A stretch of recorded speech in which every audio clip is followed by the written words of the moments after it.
I am Cadet Second Lieutenant Ainsley Williams, and I am honored to have been asked to share my thoughts about Memorial Day. Sacrifice. An act of giving up something valued for the sake of something else regarded as more important or worthy. Sacrifice is a word most will never truly understand, but has played a huge role in countless American lives. On every last Monday of May, we as a country come together to honor and remember the servicemen and women who answered America's call to service and who have paid the ultimate price. But what is the ultimate price? After Memorial Day, what will you do? You might say hi to your favorite teacher, play video games with your friends, or go to practice after school. You continue to live. Living is something that these men and women have given away without hesitation. For us. They give up going to the movies, staying up late, and hanging with friends. All these things we take for granted are exactly what these men and women are fighting for. As we come together to celebrate yet another Memorial Day, I would like to share a quote from you from Jennifer Granholm. Ceremonies are important, but our gratitude has to be more than just a visit to the troops and a once-a-year Memorial Day ceremony. We have to honor the dead best by treating the living well. What that quote is trying to say is that Memorial Day is much more than just giving thanks and having ceremonies. Though these aspects are important, it's really about remembering what these men and women have given up for us and how we cannot waste their sacrifice. We must live every moment to the fullest by helping those around us and giving that life that these men and women never got the chance to live. As you go through today, take it all in and be grateful for what you have and spread the message. As you leave here today, remember this. Out of 365 days a year, we remember the fallen for only one day. Though we can never truly repay these men and women for what they have done for us, we have to make it a personal priority to give thanks every day, even if it is just for the little things. Now, please welcome Mt.Olive's own Chief Master Sergeant Bedell.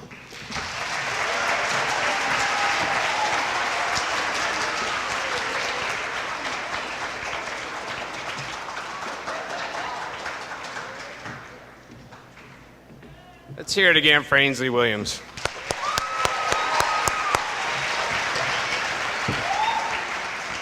Really, great words, great words. That word sacrifice. And I am deeply honored again to be here to stand before you and commemorate the sacrifices, just as Ainsley put it, of those brave military men and women who have laid down their lives in service to our nation. On every last Monday in May, we find ourselves reflecting on these men and women who bravely risk life and limb in the face of grave danger. We remember those who left the comforts of home to fight for us and our freedom, but never returned to one day trade that title of soldier, sailor, airman, Coast Guardsman, or Marine to be able to trade that title for the title of veteran. Did you know that more than 1.1 million men and women have died in wartime throughout the span of our nation's history? I mean, this, of course, does not even begin to take into account those Americans who were wounded or went missing. That number is close to 2.8 million. But on this particular Memorial Day weekend, we pay tribute to the 2,499 Americans, along with the 1,915 Allied soldiers who sacrificed their lives on the fateful day 75 years ago, June 6, 1944, on the beaches of Normandy, France. Most notably referred to as D-Day, June 6, 1944 marked Allied forces made up of American, British, and Canadian forces invaded German-occupied France in what was known as Operation Overlord. Now, this invasion would go down in history as one of the most decisive battles of World War II. It led to the liberation of France while denying Germany any further exploitation of their resources or of manpower or economics. It also captured large sections of Germany's air defense network, and it finally convinced the majority of Nazis' high command that their total defeat was now inevitable. But you need to know that this victory came at a price. And let's hear from a few veterans who survived that fateful day.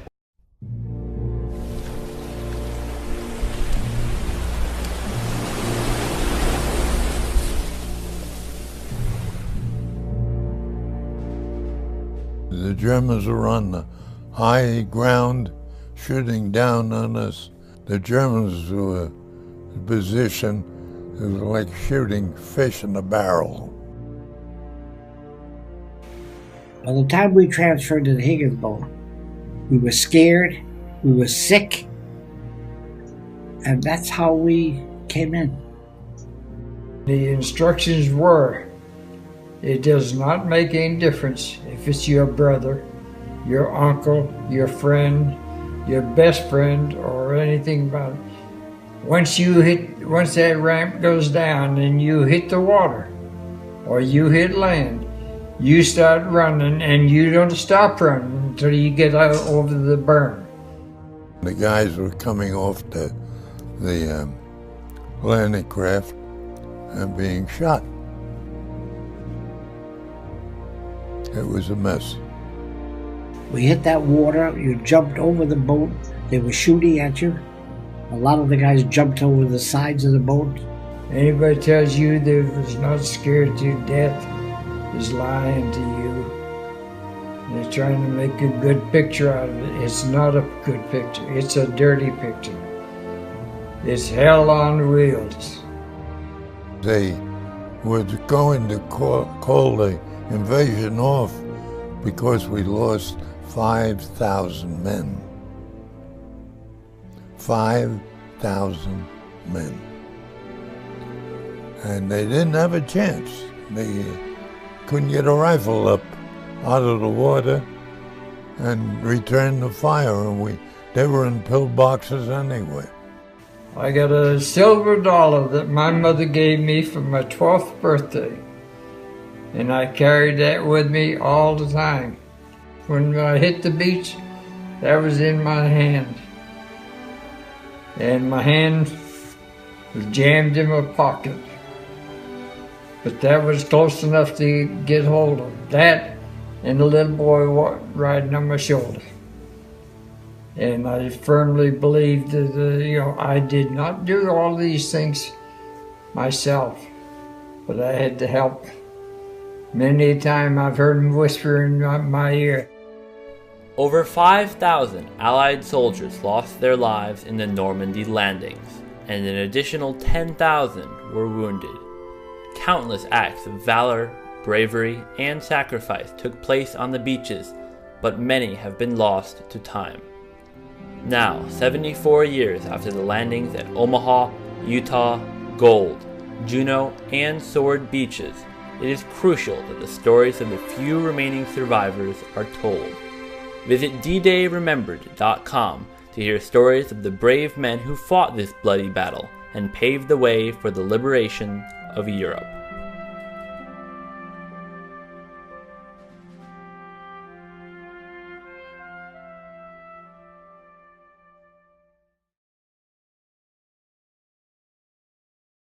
So I know they look like old men, but you need to understand that they were young kids when they went off to war. So I'm going to tell you about one local one right here from New Jersey. Brave young kid named Tommy Scardino from Hoboken, New Jersey, just 40 miles east of here. And he was only 16 years old and in high school, just like you, when the Japanese bombed Pearl Harbor on December 7, 1941. Now I know many of you dream of being an Avenger someday and saving the world from Thanos, but you need to understand that, like Tommy and the young Americans like him, they actually had the real opportunity to be heroes and save the world from then the Axis powers of Germany, Japan, and Italy. Now, to Tommy's dismay, his dream of saving the world was going to have to take a few years. He needed to graduate high school, needed to turn 18 because his parents would not allow him to volunteer early at 17. But sure enough, shortly after his 18th birthday, those draft papers arrived for young Tom Scardino. Although his father was pretty distraught over his son going off to war, young Scardino couldn't hide his exuberance to finally join the military and his fellow Americans in the fight against tyranny. Of course, much like you, he didn't truly comprehend the toll of war on his life. it wasn't going to be as easy as a snap of the fingers with infinity stones for him. After boot camp, he was assigned to the U.S. Army's 90th Infantry Division, 359th Infantry Regiment. And after 22 days crossing the Atlantic on a ship, they arrived in Britain.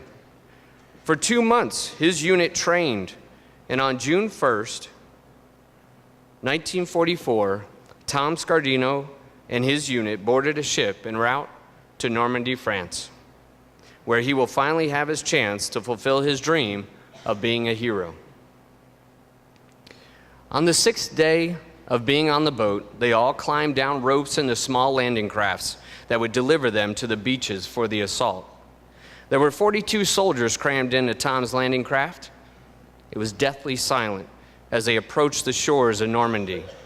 Scardino's first sergeant spoke up and ordered them to run as fast as they could toward the top of the hill at the end of the beach. He urged them to not stop for anything, not even for a fallen comrade, because they were sitting ducks for the German machine gun emplacements that were firing down on the beach. Now, their landing craft finally reached the beach, and when that tailgate came crashing down, scrawny Tom Scardino, weighing only 140 pounds, lugging an 8-pound rifle and 90 pounds of equipment on his back, he just began running as fast as he could through the water and then 75 yards of beach with German rounds firing all around him. He was witnessing his fellow comrades being struck down right beside him. But for Tommy, he made it. Of course, there was no rest, not even a second to take a breath, because at any time, the Nazis could be there ready to take his life. He was finally joined by his first sergeant, and as they went, they joined up with other infantry soldiers, some paratroopers that came in, as well as other Allied forces. And for the next month, they began to advance on German positions across France's landscape, clearing out village upon village occupied by German soldiers. But it was on July 3rd, Tom and his division advanced on Normandy town of Saint-Lô, a key objective for the Allies on their way to central France. So the town was heavily defended by 88mm artillery guns that would rain down explosive rounds. Now, Tom Scardino, as he was trying to get into a better fighting position, as he was running across a field, he took a German bullet to the hand. A medic quickly moved Scardino into a nearby farmhouse and along with 6 other Americans to tend to their wounds. But Scardino, he could hear the distinctive sound of German 88s impacting in close proximity of their house, until finally one of those rounds struck that house, direct hit, caving the house in all around them. Tom Scardino would have sworn that he died that day, but instead, he miraculously survived. He regained consciousness in a hospital with his right arm and right leg covered in a cast. Shrapnel from the German 88 round had embedded both limbs and shattered bone. His hero days that he dreamt of have come to a close. With less than a month in country, little Tom Scardino was heading home to his boyhood town of Hoboken, New Jersey. So Tom would eventually make a full recovery from his physical wounds, but like many veterans who have seen the horrors of war, they never fully recover from the emotional toll of those 28 days of fighting. Of course, if you ask Tom Scardino if he was a hero, he would deny it. But if you ask the people of France, that is exactly what they think of Private Tom Scardino and the scores of Allied forces who sacrificed their lives in order for them and the generations that have followed so that they can live in freedom. 13 days from today, on 6 June, the citizens of France, along with the very few surviving D-Day veterans, will gather at the Normandy American Cemetery and Memorial to commemorate the heroes who gave the ultimate sacrifice 75 years ago. As for Tom Scardino, well, he won't be making the trek this year. Just 2 years ago, on 7 June 2017, virtually 73 years to the day that he set foot on the beaches of Normandy, he passed on and was reunited with his fellow soldiers. So this weekend, While you are enjoying your time with family and friends, do me a favor. Just stop for a minute and truly appreciate your life and what you have that was paid for by brave men and women like Tom Scardino.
beautiful for spacious skies, for amber waves of grain, for purple mountain majesties above the fruited plain.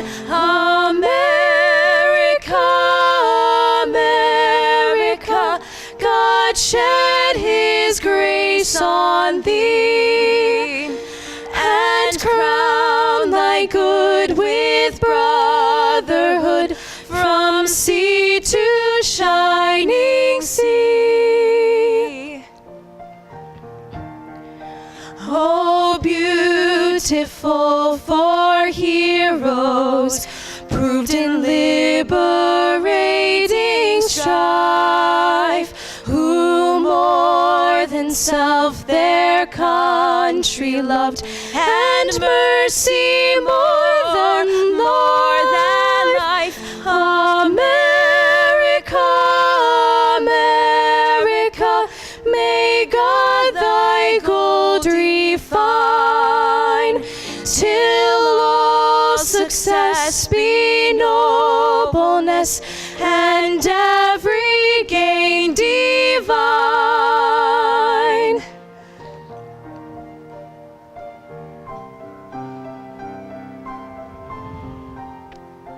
Oh, beautiful for patriot dream that sees beyond the years, thine alabaster cities gleamed, undimmed by human tears. America, America, God shed his grace on thee, and crown thy good with brotherhood from sea to shining sea.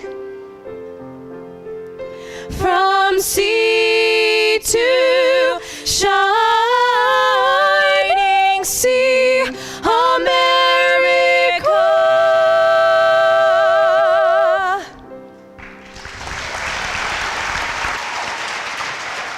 Ladies and gentlemen, we will now perform a flag-folding ceremony with the reading of the poem, My Name is Old Glory, followed by the playing of taps in honor of all our fallen soldiers, sailors, airmen, Marines, and Coast Guardsmen.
I am the flag of the United States of America. My name is Old Glory. I fly atop the world's tallest buildings. I stand watch in America's halls of justice. I fly majestically over great institutes of learning. I stand guard with the greatest military power in the world. Look up and see me. I stand for peace, honor, truth, and justice. I stand for freedom. I am confident. I am arrogant. I am proud. When I am flown with my fellow banners, my head is a little higher, my colors a little truer. I bow to no one. I am recognized all over the world. I am worshipped. I am saluted. I am respected. I am revered. I am loved. And I am feared. I have fought every battle of every war for more than 200 years. Gettysburg, Shiloh, Appomattox, San Juan Hill, the trenches of France, the Argonne Forest, Anzio, Rome, the beaches of Normandy, the deserts of Africa, the cane fields of the Philippines, the rice paddies and jungles of Guam, Okinawa, Japan, Korea, Vietnam, and a score of places long forgotten by all but those who were with me. I was there. I led my fellow soldiers. I followed them. I watched over them. They loved me. I was on a small hill in Iwo Jima. I was dirty, battle-worn, and tired. But my soldiers cheered me, and I was proud. I've been soiled, burned, torn, and trampled on the streets of countries I have helped set free. It does not hurt, for I am invincible. I've been soiled, burned, torn, and trampled on the streets of my country. And when it is by those with whom I have served in battle, it hurts. But I shall overcome, for I am strong. I have slipped the bonds of earth and stand watch over the uncharted new frontiers of space. And from my vantage point on the moon, I've been a silent witness to all of America's finest hours. But my finest hour comes when I am torn into strips to be used for bandages for my wounded comrades on the field of battle. When I fly at half-mast to honor my soldiers, and when I lie in the trembling arms of a grieving mother at the graveside of her fallen child. I am proud. My name is Old Glory. Long may I wave.